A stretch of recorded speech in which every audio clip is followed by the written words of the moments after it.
Après avoir filmé tous vos plans lors du tournage, il faut maintenant les choisir et les assembler à l'aide d'un logiciel. Cette partie s'appelle le montage.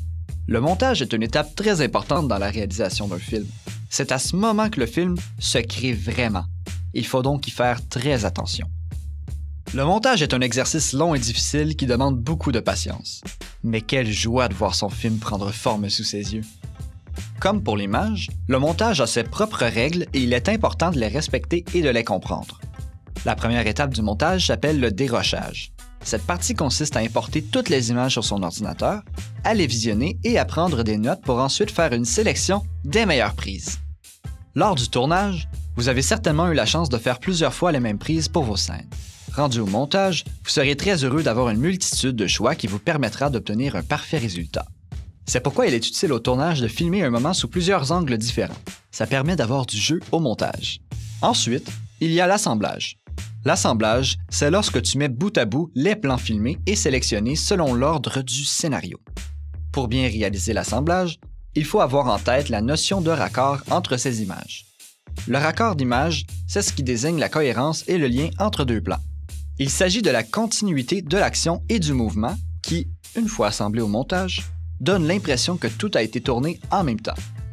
Toutefois, l'objectif est d'être en contrôle total et de bien connaître nos intentions. Tout d'abord, le jump cut. Le jump cut, c'est lorsqu'on coupe des parties d'un plan pour accélérer le mouvement et le rythme. Ça donne au montage un effet saccadé, comme le montre cet exemple. Le montage alterné.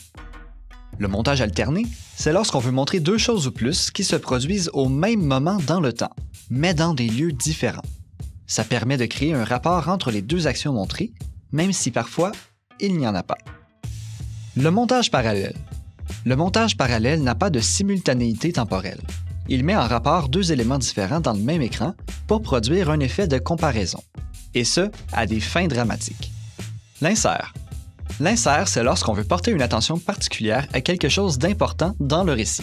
L'insert est souvent un gros plan d'un objet ou d'un regard. Il attire l'attention du spectateur sur un élément qui sert le récit. Le fondu. Le fondu est un effet de transition. Il permet de faciliter le raccord entre deux plans lorsqu'une coupe franche aurait pu être dérangeante. Il y a différents types de fondus, dont les fondus au noir, enchaînés, etc. Par exemple, le fondu au noir est souvent utilisé pour introduire ou clore une scène. Tous ces effets sont ajoutés lors du montage, alors que d'autres ne peuvent être faits qu'à la caméra, tels que le rack focus, l'effet vertigo et bien d'autres. Bien que certains effets soient spectaculaires, la modération a bien meilleur goût, car en abuser peut alourdir votre film.